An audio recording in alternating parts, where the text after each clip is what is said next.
구주 삼고 성령과 피로써 거듭나니 이 세상에서 내 영혼이 하늘의 영광 누리도다. 이것이 나의 간증이요 이것이 나의 찬송일세.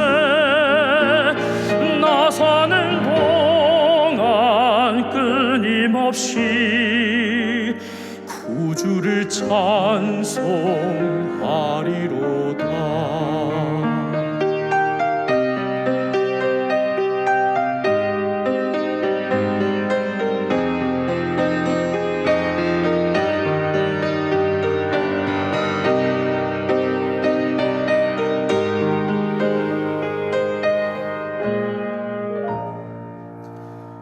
온전히 주께 맡긴 내 영 사랑의 음성을 듣는 중에 천사들 왕래하는 것과 하늘의 영광 보리로다. 이것이 나의 간증이요 이것이 나의 찬송일세. 나 사는 동안 끊임없이 구주를 찬송하리로다.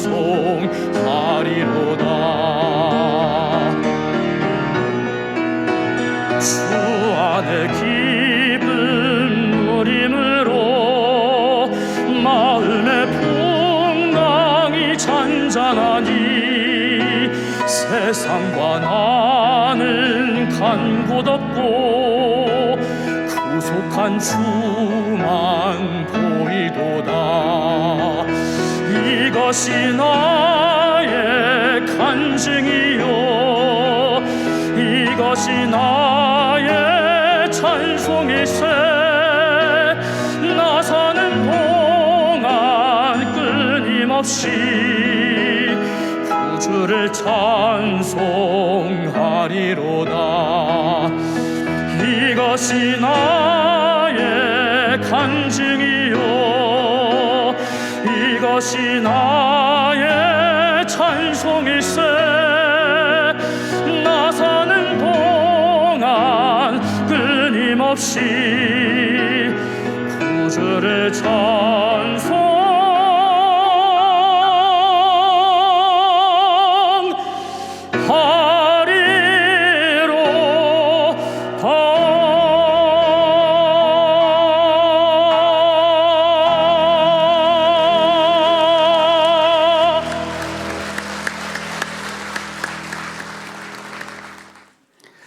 나와 내 집의 선택. 오늘 우리의 설교 제목이 본문에 있는 말씀을 근거로 해서 선택, choice. 오늘 본문 읽어드린 데 대해서 섬기라고 하는 말이 9번이 나와요. 대대로 예수를 믿는 집안, 6.25 전쟁 중에 교회에서 태어난 홍수환이라고 하는 권투 선수가 있어요.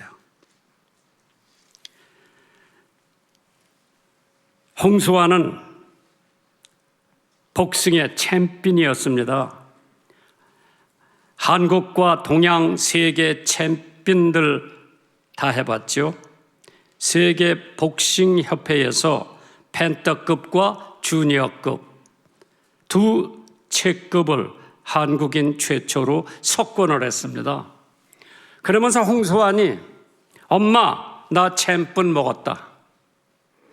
1974년 7월 3일 남아공에서 열린 WBA 펜터급 타이틀전에서 상대를 15회 판정으로 이기고 어머니에게 전한 이 말이 한동안 화제가 되었었습니다. 어머니는 그때 그래 수환아 대한민국 만세다. 홍수환이가 이러한 영예의 영광을 받을 수 있었던 것은 할아버지도 예수 잘 믿고 아버지도 예수 잘 믿고 자기도 예수 잘 믿은 까닭에 홍수환이는 1950년 7월 11일 6.25 전쟁 때 지금 서울 장충동 신광교회에서 태어났습니다. 전쟁통에 폭격이 심한 날 교회에서 너를 낳지라고 어머니는 말씀하셨대죠. 홍수환의 집은 대대로 예수님을 믿는 집안입니다. 할머니는 독실했습니다.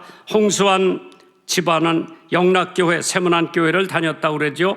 돋보기 안경을 끼고 할머니는 항상 책을 읽으셨는데 무슨 책이냐고 물어보면 하나님 말씀의 책이라고 대답을 합니다.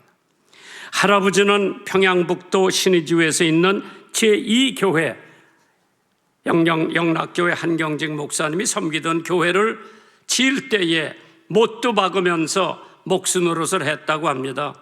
할아버지는 후에 독립운동을 했고 일본의 고문 끝에 돌아가셨다고 하죠. 할머니 34살 때에 과부가 돼가지고 홀로 큰 고모, 큰아버지, 자기 아버지, 자기 고모 이렇게 넷을 키우셨다고 합니다. 그러면서 그가 늘 외우고 있는 얘기가 하나님은 제가 가장 비참했을 때 오히려 사전 5기 기적의 축복, 놀라운 역전 드라마의 주인공이 되게 하셨습니다. 이 모든 것은 다 할머니, 할아버지의 신앙의 씨앗으로부터 시작되었음을 고백합니다. 모든 분들이 하나님을 잘 믿어서 저처럼 복을 받고 그 복을 자손 대대로 대물림을 할 수 있기를 축복합니다. 할렐루야. 홍수환이가 한 얘기죠. 지난 2일 제의 수요일이 시작됐습니다. 사순절 기간을 보내고 있죠.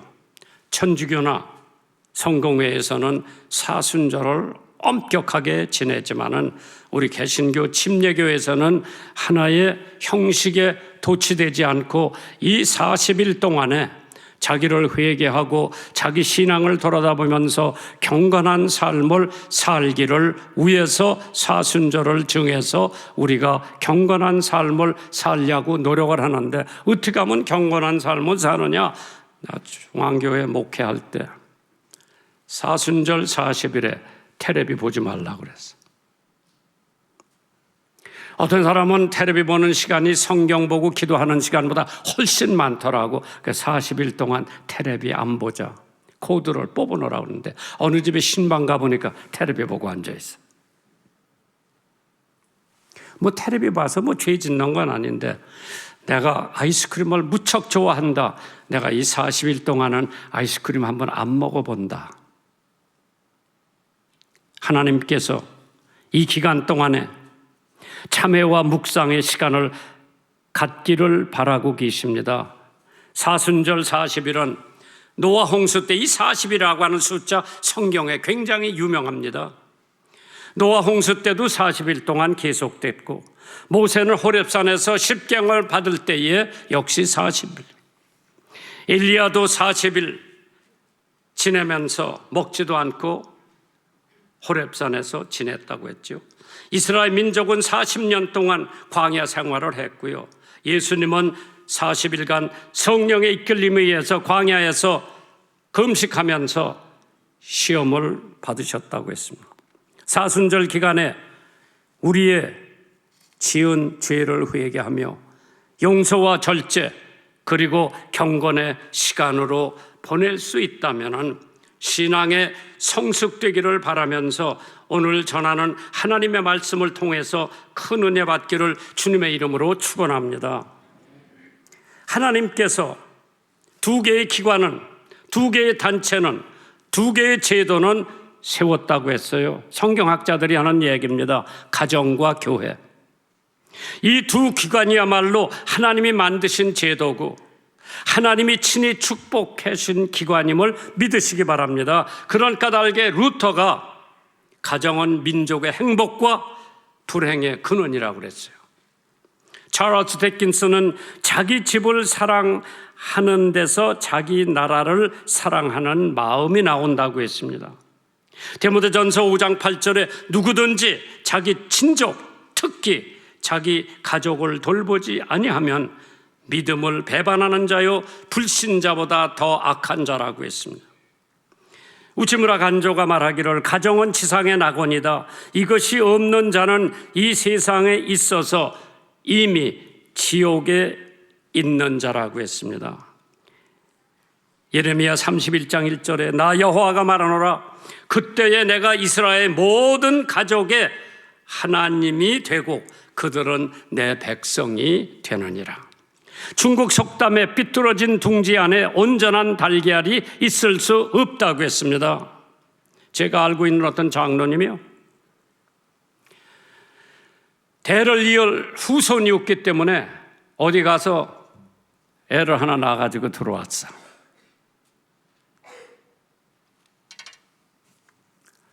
교회에서 장로 직분을 박탈당했어요. 그래도 까딱 안 했어요. 왜? 조상들에게 대를 이을 후손이 없으면 면목이 없다고 장로 직분은 박탈을 당해도 대를 이을 후손이 있으니까 기뻤다고 생각을 했습니다.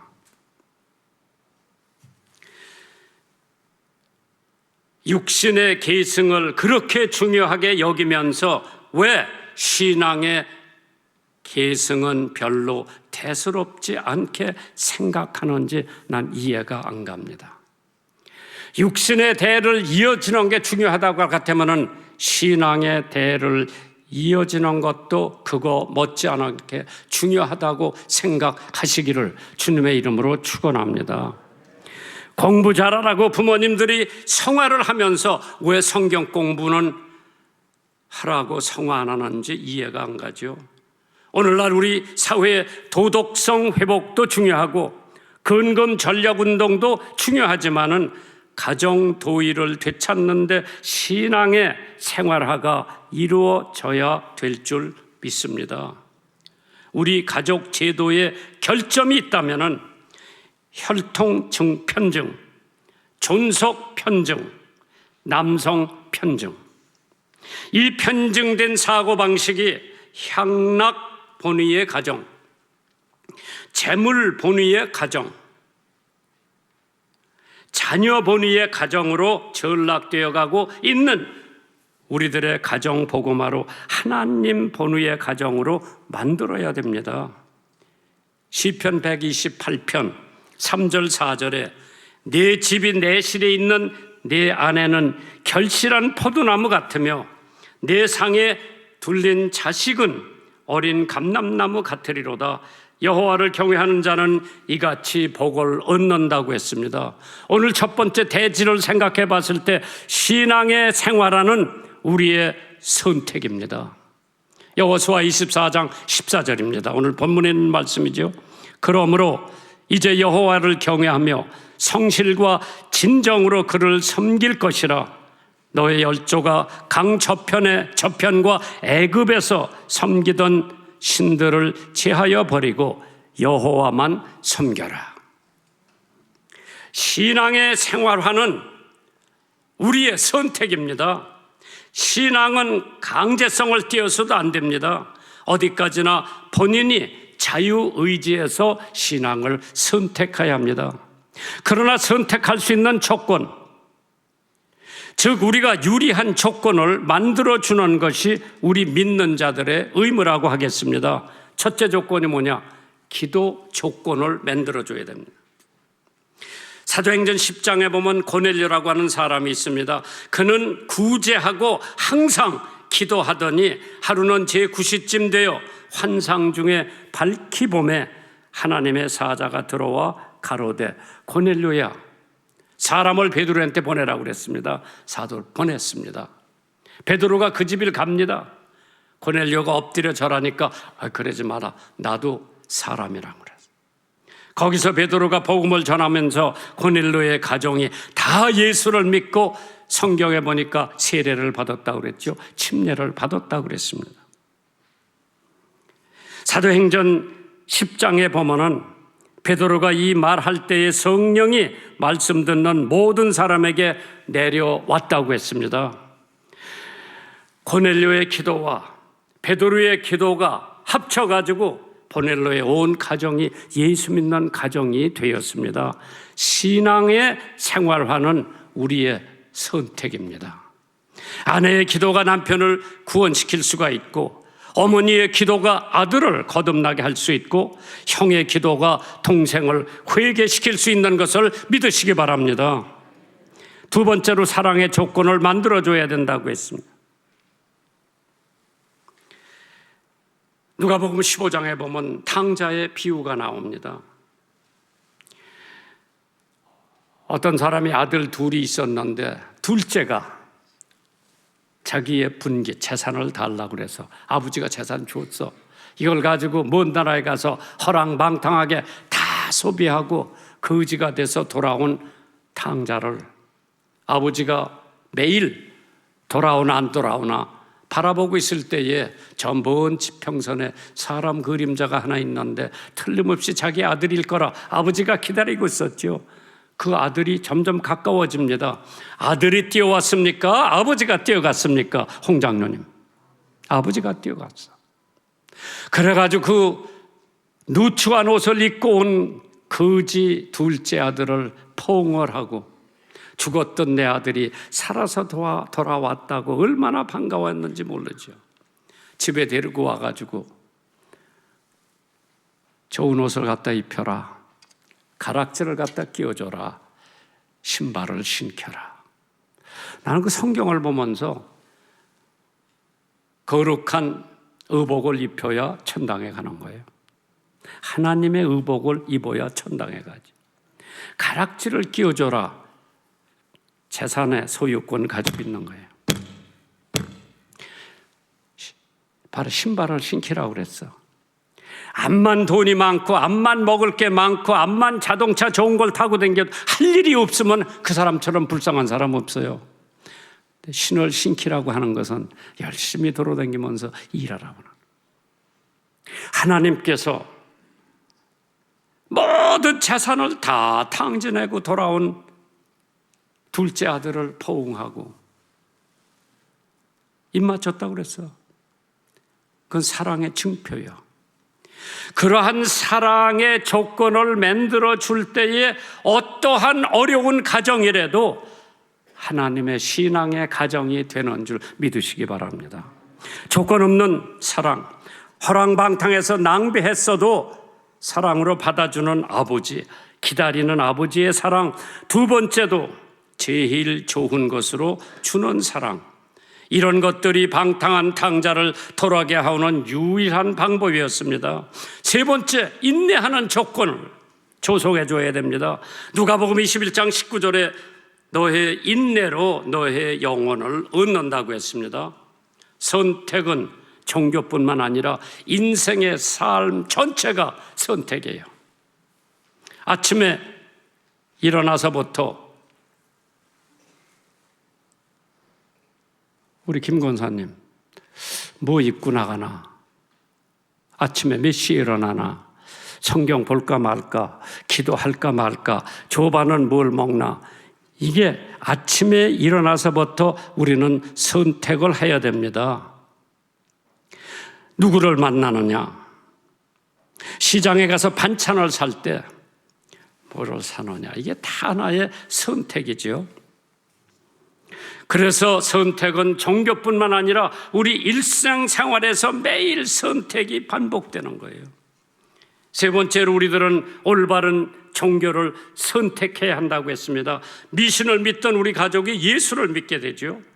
불교를 믿던 이웃집이 예수를 믿게 되고, 유교를 믿던 다음 집이 예수를 믿게 되고, 종교가 없던 집이 하나님을 믿게 되는 선택이 얼마나 중요한지 몰라요.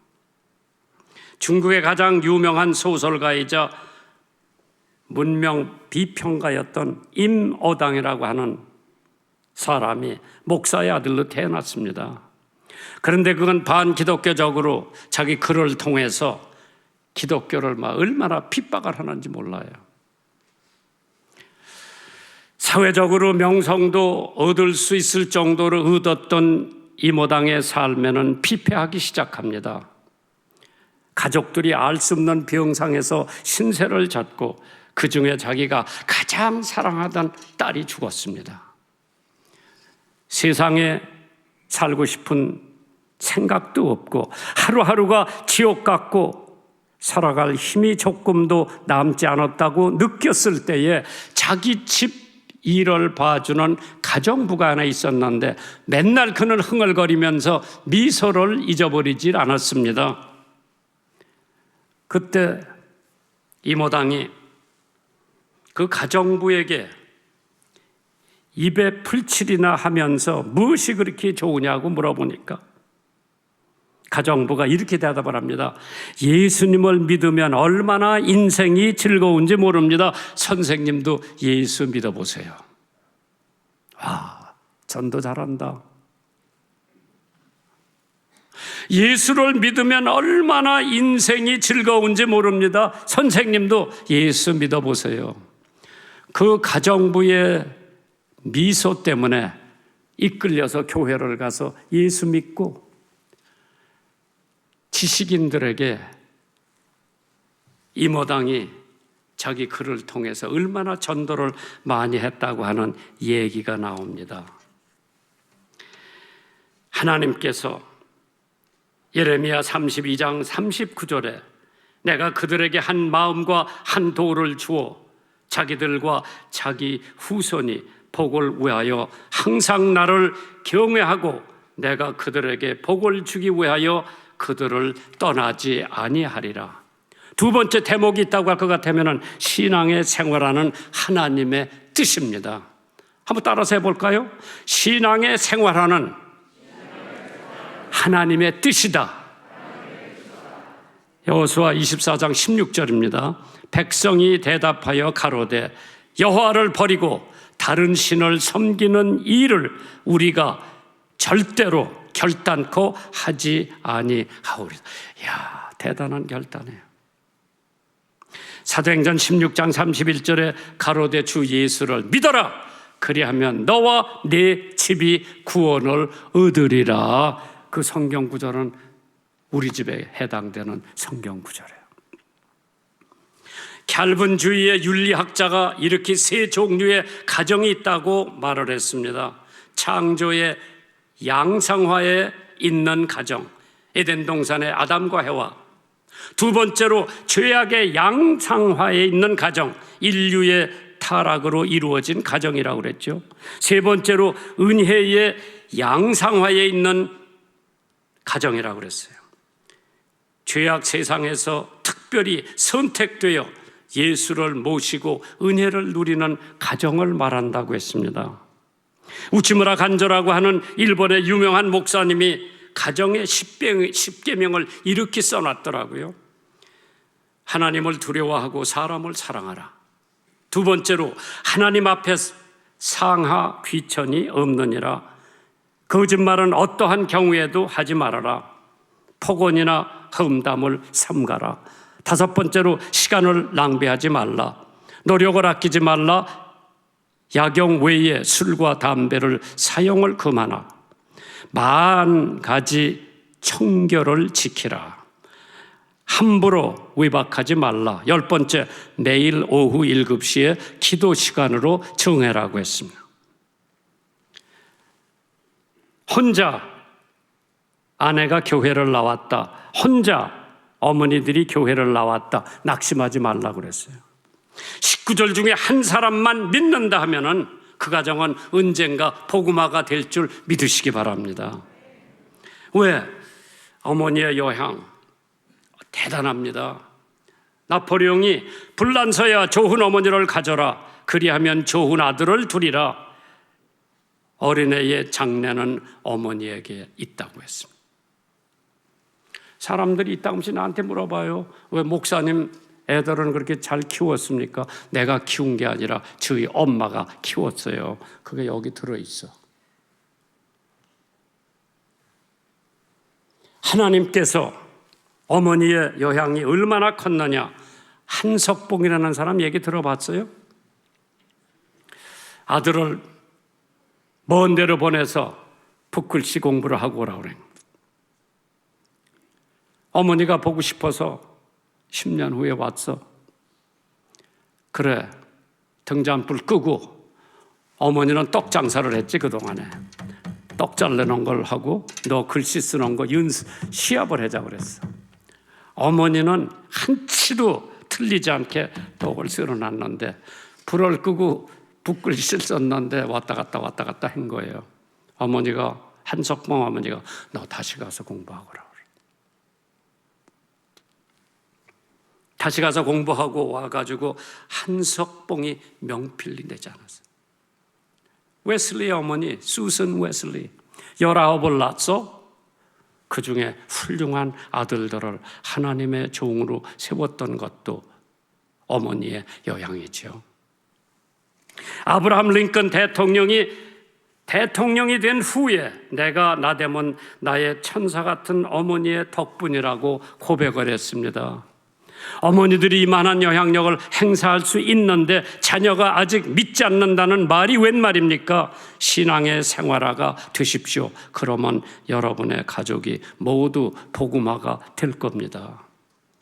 사무엘상 1장 8절에 그 남편 엘가나가 그에게 이르되 한나여 어찌하여 울며 어찌하여 먹지 아니하며 어찌하여 그대의 마음이 슬프뇨?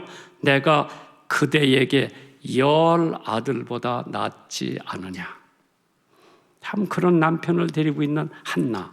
그러나 남편도 중요하지만은 자기에게는 아들이 필요해서 성전에 가서 하나님 앞에 아들 달라고 얼마나 울며 기도했던지 한나의 기도를 보고 하나님께서 사무엘이라고 하는 아들을 주셨어요.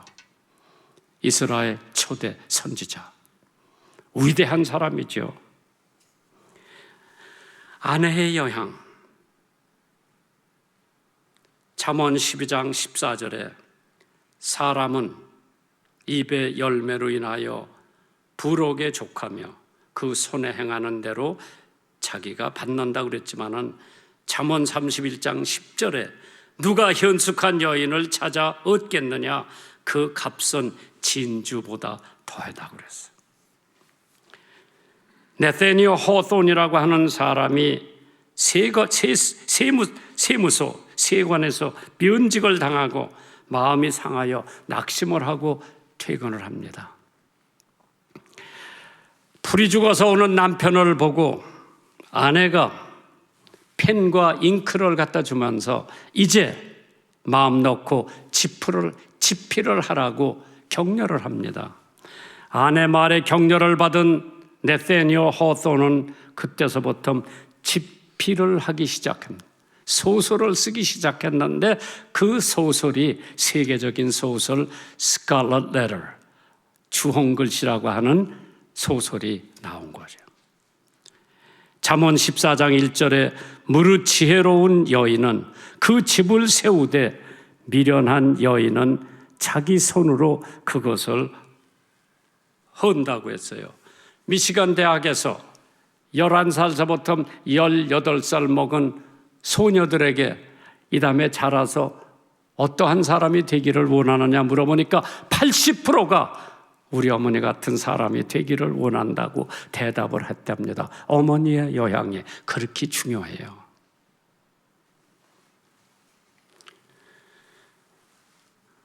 아내는 이러한 영향력을 가졌는데 남편이 조금만 잘못하고 늦게 집에 들어오면 어디 갔다 왔어? 뭐 하고 왔어? 누구 만나고 왔어? 돈 얼마나 썼어? 고등 검찰 이상으로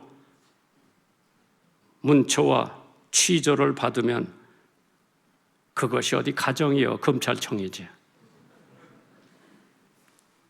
아내들의 영향이 엄청 위대합니다. 아유 얼마나 고생 많았어. 내가 따뜻한 대한물 받아놨으니까 발내가 씻을 테니까 발 담그라고 그러고 어깨 주물러 주고 다리 주물러 주고 그러면 그 사람이 혹시 나가서 그릇된 생각을 했다 하더라도 다시 그 마음은 자기 사랑하는 아내한테로 돌아올 것을 믿으시기 바랍니다. 세 번째로 신앙의 생활하는 우리들의 지상 과제라고 했어요. 여호수아 24장 18절이요. 여호와께서 또 모든 백성 곧 이 땅에 거하던 아모리 사람 우리 앞에서 쫓아내셨습니다. 그러므로 우리도 여호와를 섬기리니 그는 우리의 하나님이시니라. 누가복음 16장 27절 있죠. 가로되 그러면 구하노니 아버지여 나사로를 내 아버지 집에 보내소서. 누가 한 얘기요? 부자가 거지 나사로하고 함께 살았어. 거지 나사로는 부자 상에서 떨어지는 주워 먹고 개가 와서 허은대를 핥았다고 그랬어. 두 사람이 다 죽었어. 부자도 죽고 거지 나사로도 죽었어. 두 사람이 다 갔어. 하나는 지옥 가고 하나는 천당 갔어. 그때 나사로가 천당 간, 그때 부자가 천당 간 거지 나사로를 보고 주인한테 가서 저 사람 나한테 보냈. 나한테는 난 이미 와서 지옥 왔기 때문에 우리 형제들에게만 내가 형제 다섯이 있다 그래. 그때 주인이 뭐라 그랬습니까? 죽었던 나사로가 가서 전해도 안 듣는다. 지금 복음 전할 사람이 많이 있으니까 그 사람들의 복음을 듣고 예수를 믿으면 천당에 온다고 그랬죠. 죽은 후에 전도는 이미 늦었지요. 죽기 전에 복음화가 이루어져야 합니다. 신앙의 생활화로 이성적인 가정을 만들 것이 우리의 의무지요. 방광덕 목사님이 계세요. 송악대교회 원로 목사님. 설교 중에 가정에 대해서 7가지를 이렇게 말씀을 했어요. 복잡한 세상에 나가서 긴장 속에 살던 식구들이 가정에 들어오면 부담 없이 편한 마음을 가질 수 있는 가정. 밖에서 거칠게 대접받던 식구들이 위로받을 수 있는 가정. 세 번째로 밖에서 사업에 실패하고 용기를 잃고 돌아온 남편에게 책망보다는 격려를 주는 가정. 밖에서 실수를 했을 때 용서로 감싸주는 가정. 온 가정이 찡그린 얼굴 없이 따뜻한 사랑의 미소를 짓는 가정. 가정이 모두 모이면 즐거운 이야기로 꽃피는 가정. 7번째로 주일이면 온 가족이 총동원함으로 교회는 가정의 천국이요 이상적인 가정이라고 그랬습니다.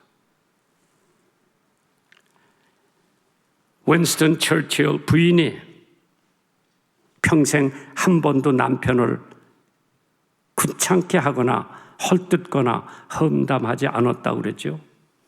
모니카라고 하는 사람이 아주 난폭한 남편의 비유도 맞춰주고 어거스틴 같은 훌륭한 아들을 키웠다고 합니다. 창세기 3장 16절에 또 여자에게 이르시되 내가 네게 잉태하는 고통을 크게 더하리니 네가 수고하고 자식을 낳을 것이며 너는 남편을 사모하고 남편은 너를 다스릴 것이니라. 아담과 해와에게 한 말씀입니다. 새 찬송가 558장에 이러한 찬송가 믿어오라 주의 가정 반석 위에 섰으니 비바람이 불어쳐도 흔들리지 않으리. 하나님을 믿는 마음, 서로를 믿는 마음, 얼기설기 하나 되어 믿으면서 살리라.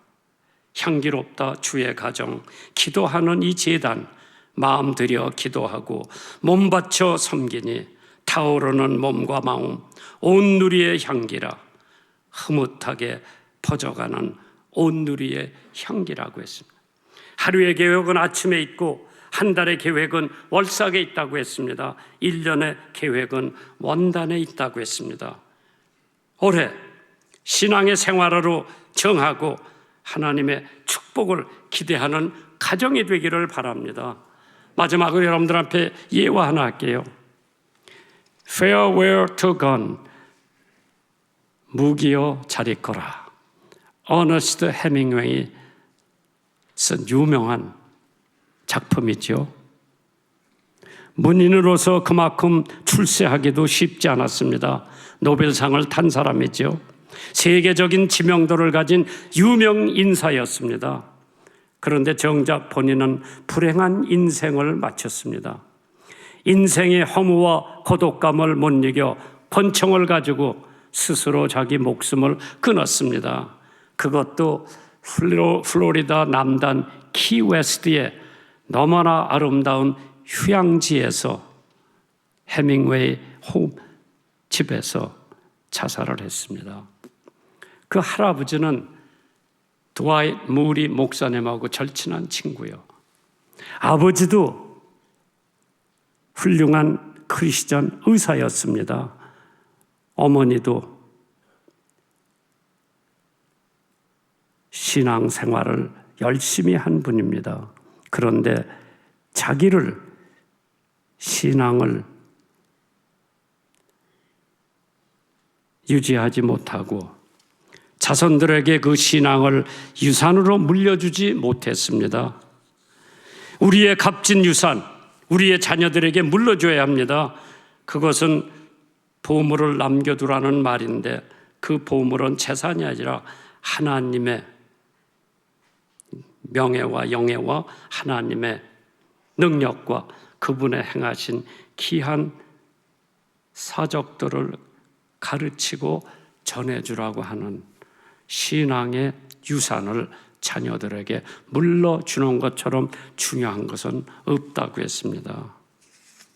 찬송가 작곡가인 찰스 텔레맨이라고 하는 목사가 있고 자신의 부흥의 팀의 러닝메이트 멜런 윌리엄스라고 하는 목사가 있었습니다. 뉴욕주의 대단한 청중을 상대로 부흥회를 인도하고 있었을 때에 부흥회 시작 이틀째 되던 날 성경에 관한 설교를 하려고 준비하던 윌리엄 목사님이 예배 분위기와 설교 내용에 맞는 찬송을 고르다가 적당한 찬송이 없자 옆에 있던 텔만 목사님에게 선곡을 부탁했습니다.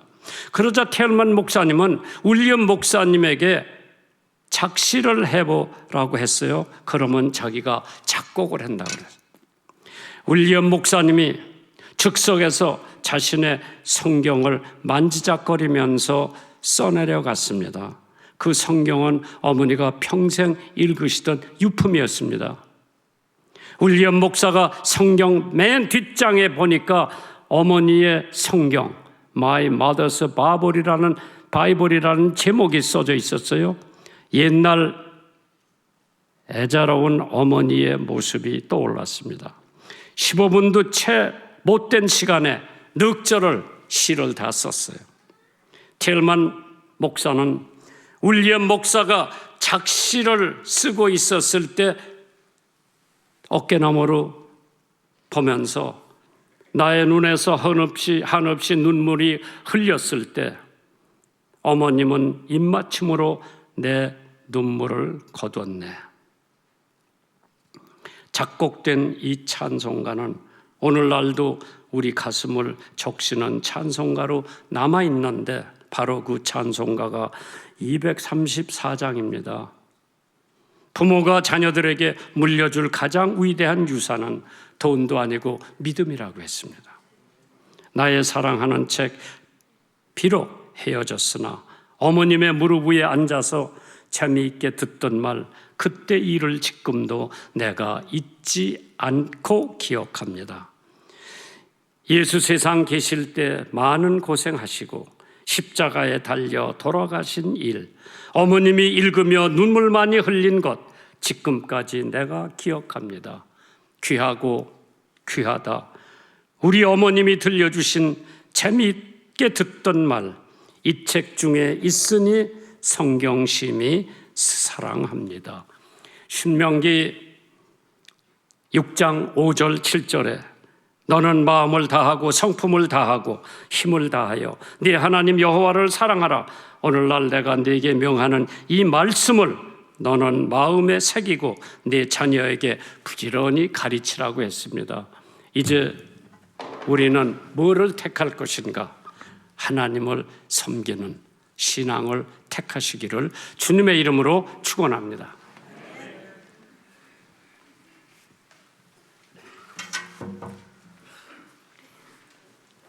우리 봉헌기도 드리겠습니다. 사랑하는 하나님 감사합니다.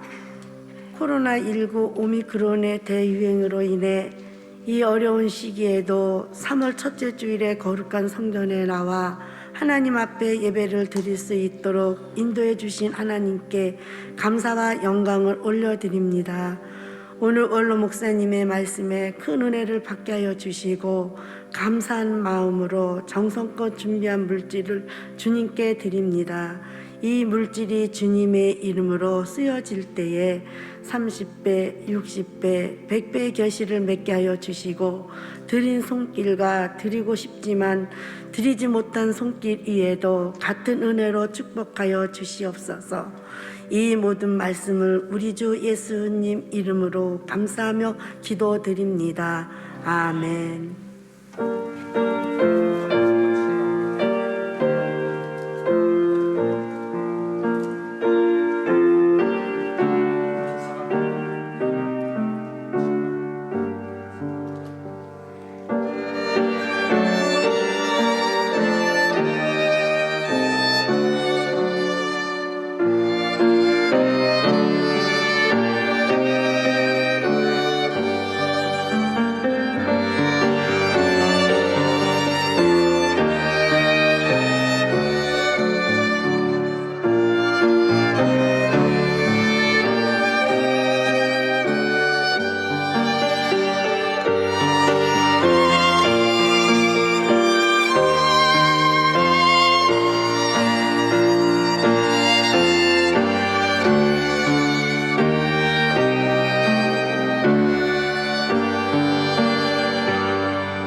온유하고 겸손하며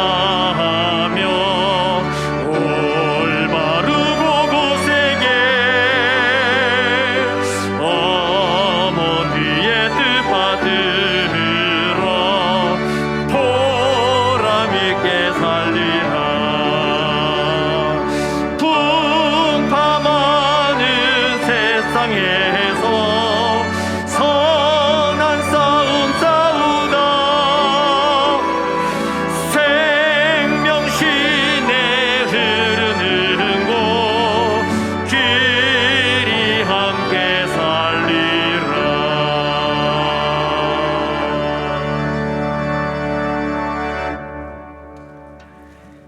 이제는 우리 주 예수 그리스도의 은혜와 하나님 아버지의 크신 사랑하심과 성령님의 감동, 감화, 교통, 교제하시는 역사가 이제 주 안에 올바른 선택을 하기를 원하고 신앙의 생활화로 주신 명령을 이뤄나가기를 원하는 주의 복된 천국 되기를 원하는 가정들 머리 위에 또 저들의 모든 삶의 터전 위에 이제로부터 영원토록 함께 있으시기를 간절히 축원하옵나이다.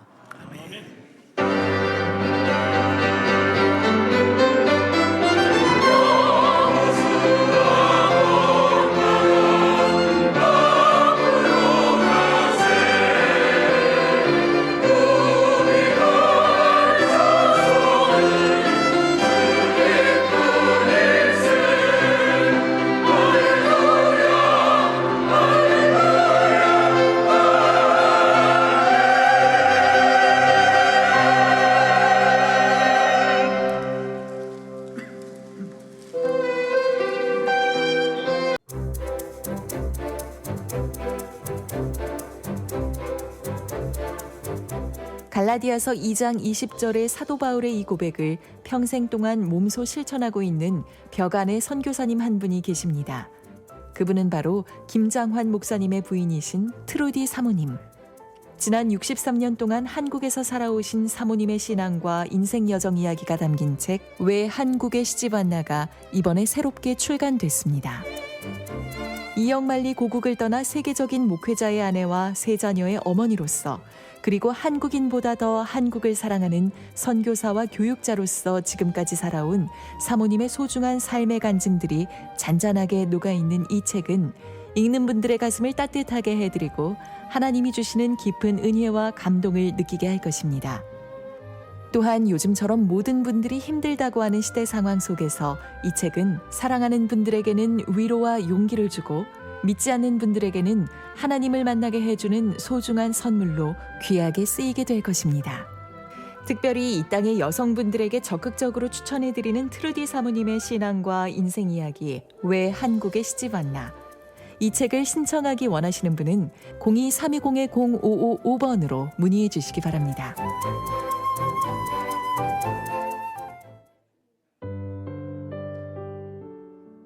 은혜와 감사가 넘치는 안디옥 교회 3월 첫째 주 교회 소식입니다. 오늘 예배에 처음 오신 분들을 주님의 이름으로 환영하고 축복합니다. 예배 후 새성전 주 출입문 옆 유리방에 오시면 새가족 등록을 도와드리겠습니다. 오늘 다과는 최종선 집사, 김기림 건사 가정에서 외손자 이하윤 군의 초등학교 입학을 감사하여 섬겨주셨습니다. 하윤이가 학교 생활에 잘 적응할 수 있도록 기도해 주시기 바랍니다. 어린이 성경 암송 프로그램인 어와나가 3월 둘째 주부터 시작됩니다. 화요 어와나는 3월 8일부터, 금요 어와나는 3월 11일부터 각각 시작됩니다. 등록 기간은 2월 20일부터 3월 11일까지입니다. 화요 성경 공부 등록 마감은 오늘까지며 개강 예배는 3월 8일 화요일 저녁 7시 30분 신관 4층 채플에서 시작됩니다. 하나님의 말씀을 더욱 깊이 상고하며 믿음이 성장하는 기회가 되시길 소망합니다. 2023년도 중앙기독학교 교인 우선 입학 설명회가 3월 17일 목요일 저녁 6시 온라인을 통해 진행됩니다. 유치원은 2018년생, 초등학교는 2016년생이 대상입니다. 교인 자녀 중 대상자는 학교 홈페이지를 통해 확인해 주시기 바랍니다. 지난 금요일 기관별 헌신 예배로 협동 육아 사역을 마지막으로 각 기관 헌신 예배를 은혜 가운데 잘 마무리했습니다. 돌아오는 주간부터 5주간 금요 예배 시리즈 플랜 B가 시작됩니다. 상황을 넘어서는 하나님의 인도하심을 기대하는 시간이 될 것입니다. 다음 주 금요 예배는 저녁 7시 30분 신관 4층에서 진행됩니다. 예배 장소를 다시 한번 확인해 주시기 바랍니다. 3월 6일 오늘 주일부터 매주 오전 10시 새가족을 품는 원천교회가 기도회로 먼저 시작됩니다. 장소는 IM센터 6층 샤론홀입니다. 함께 새가족 원천교회를 섬기기 원하시는 분들은 기도회에 동참해 주시기 바랍니다. GSM 예배 안내입니다. 매주 토요일 오후 3시 신관 4층 채플에서 중학생부터 고등학교 2학년을 대상으로 드려지는 예배입니다. 청소년 자녀들이 신앙생활을 잘 세워가며 동참할 수 있도록 안내해 주시기 바랍니다. 다음은 드림샘 예배 안내입니다. 드림샘 예배는 고등학교 3학년부터 대학 청년들이 모여서 예배하는 공동체입니다. 주일 오후 2시 IM센터 6층 샤론홀에서 있습니다. 안디옥 교회 모든 청년들이 더욱 힘있게 하나님께 나아가는 시간이 되시길 축복합니다. 안디옥 교회 포도원을 구성하고 있습니다. 이미 믿음의 교제를 나누고 계신 가정들이 있으시면 포도원으로 등록해 주시고 포도원을 희망하시는 경우는 문의해 주시기 바랍니다. 예배 준비를 위한 찬양 연습은 신관 3층 세미나실에서 7시 확대 회의는 IM센터 조스 테이블 옆방에서 7시 성경 공부와 예배 후 청장연부 모임은 V룸에서 모입니다. 주차는 IM센터 지하 주차장을 이용해 주시기 바랍니다. 주중에 교회를 방문하실 때에는 준수사항을 지켜주시길 바랍니다. 마스크 착용과 손소독제 사용은 필수입니다. 신관 1층 로비에서 발열 체크하시고 유증상자나 접촉자는 출입을 자제해 주시길 바랍니다. 주차는 반드시 주차 타워를 이용해 주시기 바랍니다. 교인 동정란을 통해 특별히 환우들을 위하여 간절히 기도해 주시고 위로해 주시기를 주님의 이름으로 요청드립니다. 원천 안디옥 교회와 중앙기독학교는 코로나19 확산 방지를 위해 시설 방역에 최선을 다하고 있습니다. 예배 후 예배당을 나가실 때에도 개인 간의 거리를 유지하시고 손소독제로 꼭 소독해 주시길 바랍니다. 끝까지 코로나19 종식을 위한 성도 여러분의 간절한 기도를 부탁드립니다.